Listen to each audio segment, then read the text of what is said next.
رات یہ مہینہ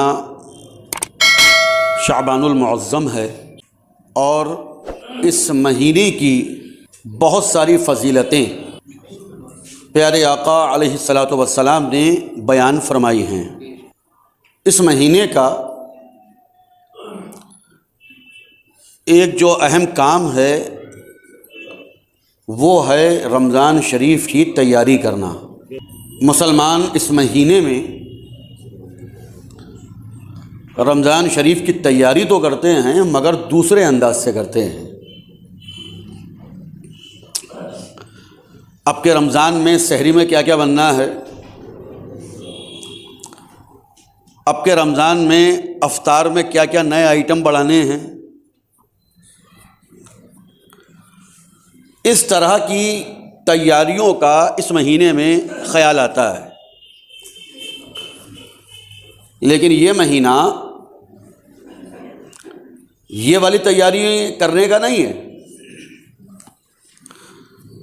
بلکہ یہ مہینہ جسے ہم شعبان کہتے ہیں اس کام کے لیے ہے کہ ہم اس مہینے میں عبادتوں میں اضافہ کر دیں تاکہ رمضان مبارک جو مکمل عبادت کا مہینہ ہے، تو جب ہم مکمل عبادت شروع کریں کہ دن میں روزہ رکھنا ہے، رات کو تراویح پڑھنی ہے، کہ اچانک یہ عبادت بڑھ جانے سے ہمیں پریشانی نہ ہو، بلکہ تھوڑا پہلے سے جب اس مہینے میں ہم عبادتوں میں اضافہ کر لیں گے تو جب مکمل عبادت کا مہینہ آئے گا تو ہمیں دشواری اور دقت نہیں ہوگی۔ تو یہ والی تیاری کرنے کا یہ مہینہ ہے۔ چنانچہ پیارے آقا علیہ الصلاۃ والسلام اس ماہ مبارکہ میں کثرت سے روزہ رکھا کرتے تھے۔ عام طور پر مسلمان 15ویں شعبان کا روزہ رکھتے ہیں۔ 14 شعبان کا دن گزار کر جو رات آتی ہے وہ شب برأت ہے، اور شب برأت کے بعد جو اگلا دن نکلتا ہے وہ 15 شعبان کا ہوتا ہے، وہ تاریخ 15 شعبان ہوتی ہے۔ تو ہمارے یہاں 15 شعبان کا روزہ رکھا جاتا ہے۔ لیکن پیارے آقا علیہ الصلاۃ والسلام اس ماہ مبارکہ میں اتنے روزے رکھا کرتے تھے کہ کبھی کبھی پورے مہینے روزہ رکھا کرتے تھے۔ سیدتنا ام المومنین حضرت ام سلمہ رضی اللہ تعالی عنہا ارشاد فرماتی ہیں کہ میں نے 2 مہینے ایسے دیکھے کہ جس میں پیارے آقا علیہ الصلاۃ والسلام دونوں مہینے لگاتار روزہ رکھا کرتے تھے۔ 2 مہینے میں نے ایسے دیکھے، ایک رمضان اور ایک اس سے پہلے شعبان، کہ آپ 2 مہینے لگاتار روزہ رکھا کرتے تھے۔ سیدتنا ام المومنین حضرت عائشہ صدیقہ طیبہ طاہرہ رضی اللہ تعالی عنہا ارشاد فرماتی ہیں کہ پیارے آقا علیہ الصلاۃ والسلام شعبان شریف آتا تھا تو روزہ رکھنا شروع فرما دیا کرتے تھے، اور ایسا لگتا تھا کہ روزہ رکھتے ہی چلے جائیں گے، روکیں گے ہی نہیں، کوئی روزہ چھوڑیں گے ہی نہیں، لگاتار روزہ رکھا کرتے تھے۔ تو یہ آقا و مولا علیہ الصلاۃ والسلام کا طریقہ تھا کہ آپ ماہ شعبان المعظم میں پورے مہینے روزہ رکھا کرتے تھے، اور پھر رمضان شریف آ جاتا تھا تو پورے مہینے روزے۔ اور اس ماہ مبارکہ کی جو 15ویں شب ہے جسے شب برأت کہتے ہیں، اس کی فضیلتوں کا تو کیا کہنا، اس کی برکتوں کا تو کیا بیان کرنا۔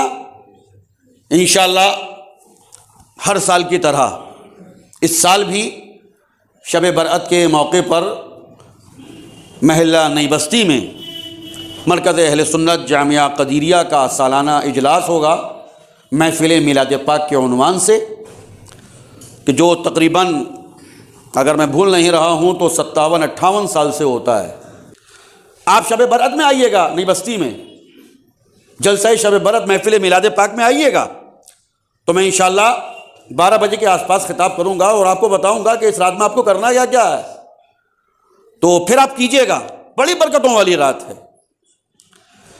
لیکن ایک کام جو آپ کو ابھی بتا دینا ضروری ہے،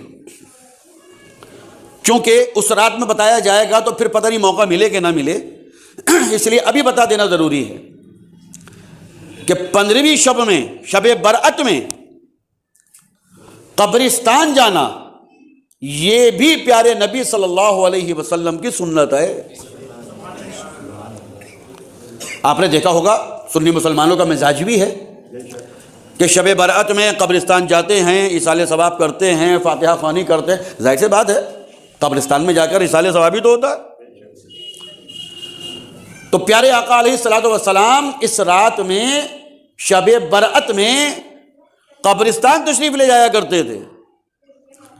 سیدتنا ام المومنین حضرت عائشہ صدیقہ طیبہ طاہرہ رضی اللہ تعالی عنہا ارشاد فرماتی ہیں کہ میں نے ایک رات پیارے آقا علیہ الصلوۃ والسلام کو اپنے حجرے میں نہیں دیکھا تو میں تلاش کرنے نکلی کہاں ہیں، تو آمنے سامنے کی بات ہے، پیارے آقا علیہ الصلوۃ والسلام کا حجرہ پاک تھا، سامنے قبرستان ہے۔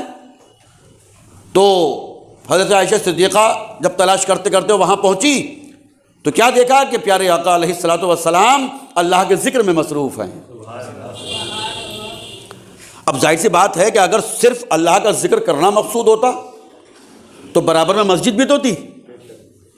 بھئی پیارے آقا علیہ الصلوۃ والسلام کا حجرہ پاک تھا، بالکل برابر میں مسجد تھی، تو اگر صرف ذکر کرنا مقصود ہوتا، قرآن کریم پڑھنا مقصود ہوتا یا اور کوئی وظیفہ کرنا مقصود ہوتا تو اپنے حجرے میں بھی کر سکتے تھے، برابر میں مسجد ہے وہاں بھی کر سکتے تھے، مگر گھر میں نہیں فرمایا، مسجد میں نہیں فرمایا، باہر صحن میں نکل کر نہیں فرمایا، کہاں؟ قبرستان، جنت البقیع شریف تشریف لے گئے۔ کیا پتا چلا کہ اس رات جو آپ ذکر فرما رہے تھے وہ ایصال ثواب کے عنوان سے تھا۔ اسی لیے ہم سنی مسلمان اس رات میں اپنے مردوں کے نام خصوصیت کے ساتھ ایصال ثواب کرتے ہیں اور ایصال ثواب کرنے کے لیے قبرستان جاتے ہیں۔ لیکن جو ہمارے یہاں چلن ہے، جو مزاج بن گیا ہے کہ اس رات میں ایک ایک موٹر سائیکل پر 4 لوگ شور مچاتے ہوئے، ہنگامہ کرتے ہوئے، کبھی ادھر زیارت شاہ بلاکی صاحب، کبھی کٹ گھر۔ حافظ صاحب جانا تو بہانہ ہوتا ہے، ریل کی پٹریاں گننے جاتے ہیں، پورا پل بھرا ہوا ہوتا ہے۔ یہ رات ٹرین کے ڈبے گننے کی نہیں ہے کہ پل پہ کھڑے ہو گئے ڈبے گننا ہے، ہاں بھائی اس میں کتنے ہیں دیکھو۔ یہ رات ٹرین کے ڈبے گننے کی نہیں ہے، ریل کی پٹریاں گننے کی نہیں ہے، تفریح کرنے کی نہیں ہے یہ رات، بلکہ یہ رات عبادت کی رات ہے۔ اپنے مردوں کے نام قبرستان جا کر فاتحہ خوانی کرنے کی رات ہے۔ آپ بالکل جائیے، آپ حافظ صاحب کی درگاہ پر جائیے، آپ شاہ مکمل صاحب میں جائیے، آپ شاہ بلاکی صاحب میں جائیے، آپ نیم والی زیارت پر جائیے، آپ حضور مجدد مراد آبادی کے آستانے پر آئیے فاتحہ کرنے کے لیے۔ مقصد بھی فاتحہ کرنا ہو اور آنے جانے کا انداز بھی فاتحہ کے لیے آنا جانا ہو، ریس لگانا نہیں۔ چلو بھائی اب شاہ بلاکی صاحب تک کٹ گھر پہلے کون پہنچے گا، لگاؤ ریس۔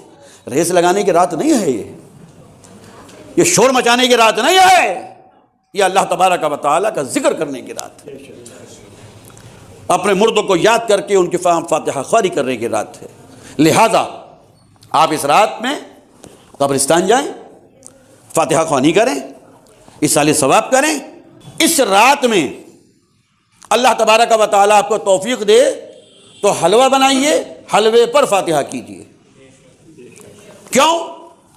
اس لیے کہ یہ مہینہ پیارے نبی کا پسندیدہ مہینہ ہے۔ پیارے آقا علیہ الصلوۃ والسلام ارشاد فرماتے ہیں کہ شعبان میرا مہینہ ہے، شعبان میرا مہینہ ہے۔ یا رسول اللہ سارے مہینے آپ ہی کی تو ہیں، سارے مہینے آپ ہی نے عطا فرمائے ہیں، مگر پیارے آقا علیہ الصلوۃ والسلام کو شعبان سے اتنا پیار تھا کیونکہ معلوم ہے کہ رمضان سے تو سبھی پیار کرتے ہیں، رمضان تو مین عبادت کا مہینہ ہے، سبھی لگ جاتے ہیں، مگر شعبان المعظم کی عظمتوں کو اجاگر فرمانے کے لیے پیارے آقا علیہ الصلوۃ والسلام نے اسپیشلی طور پر فرمایا کہ شعبان یہ میرا مہینہ ہے۔ تو آپ کو شعبان سے پیار، اور اس میں بھی خصوصیت کے ساتھ 15ویں شب برأت سے پیار، تو ظاہر سی بات ہے کہ اس رات میں بھئی کچھ نہ کچھ تو کھانا پینا ہے، فاتحہ بھی کرنی ہے، تو جب فاتحہ کی جائے تو فاتحہ بھی ایسی چیز پر کی جائے کہ جو پیارے آقا علیہ الصلوۃ والسلام کو پسند ہے، ایسی چیز پہ پکا کر فاتحہ کی جائے اس رات میں کہ جو چیز پیارے آقا علیہ الصلوۃ والسلام کھانے میں پسند فرماتے تھے، اور حلوہ یہ پیارے آقا علیہ الصلوۃ والسلام کو پسند ہے۔ چنانچہ سیدتنا ام المومنین حضرت عائشہ صدیقہ طیبہ طاہرہ رضی اللہ تعالی عنہ ارشاد فرماتی ہیں کان النبی صلی اللہ علیہ وسلم یحب الحلواء والعسل، پیارے آقا علیہ الصلوۃ والسلام حلوے کو اور شہد کو پسند فرماتے تھے، حلوے کو اور شہد کو پسند فرماتے تھے۔ حضور مجدد مراد آبادی فرماتے ہیں ایک صاحب کہنے لگے میاں حلوہ تو میٹھی چیز کو کہتے ہیں، حلوہ اس میں اس کی کیا بات ہے، یہ جو ہمارے یہاں پکتا ہے، حلوہ تو ہر میٹھی چیز کو کہتے ہیں۔ حضور مجدد مراد آبادی نے فرمایا کہ نمک تو ہمارے یہاں بھی نہ پڑتا حلوے میں، ہمارے یہاں بھی ہلدی یا لال مرچیں نہ پڑتی ہیں حلوے میں، ہمارے یہاں بھی میٹھا ہی پکتا ہے حلوہ۔ تو حلوہ تو میٹھا ہی ہوتا ہے نا، یہ کسی کا پکتا ہو مرچوں والوں تو بتاؤ بھائی، نہیں پکتا نا، میٹھا ہی پکتا ہے نا، شکر والا ہی بنتا ہے نا۔ اور پیارے آقا علیہ الصلوۃ والسلام کو حلوہ پسند تھا۔ میں کہوں کہیں سے ثابت نہیں ہے حلوہ، کہیں سے ثابت نہیں ہے، مان لو ایک منٹ کو، مگر پیارے نبی کو تو پسند ہے، یہ تو پکی بات ہے نا کہ پیارے نبی کو پسند ہے۔ ارے جو پیارے نبی کو پسند ہے اس کو پکانے کے لیے بھی تمہیں دلیل کی ضرورت ہے۔ جو چیز میرے آقا کو پسند ہے اس کو بنانے کے لیے بھی تمہیں ثبوت چاہیے۔ ایسے ہوتے ہیں عاشق، ایسے ہوتے ہیں امتی؟ نہیں، ارے جو آقا کو پسند ہے وہ ہمیں پسند ہے۔ اللہ تعالیٰ توفیق دے، روزانہ بناؤ، صبح شام بناؤ، لیکن کیونکہ محبوب رات ہے، پسندیدہ رات ہے، تو اس رات میں اور فاتحہ بھی کرنی ہے، نظر و نیاز بھی کرنی ہے، اصالہ ثواب بھی کرنا ہے، تو اس چیز پر کرو کہ جو پیارے آقا علیہ الصلوۃ والسلام کو پسند ہے۔ تو اس رات میں قبرستان بھی جائیں، اصالہ ثواب کریں، فاتحہ خوانی کریں، اور اس رات میں زیادہ سے زیادہ عبادت کریں۔ اس مہینے میں زیادہ سے زیادہ روزہ رکھنے کی کوشش کریں، خالی 15ویں کا نہیں، سارا زور 15ویں پر ہو گیا، سارا دار و مدار 15 شعبان کے روزے پر ہے، نہیں، پیارے آقا علیہ الصلوۃ والسلام اس مہینے میں کثرت کے ساتھ روزہ رکھا کرتے تھے۔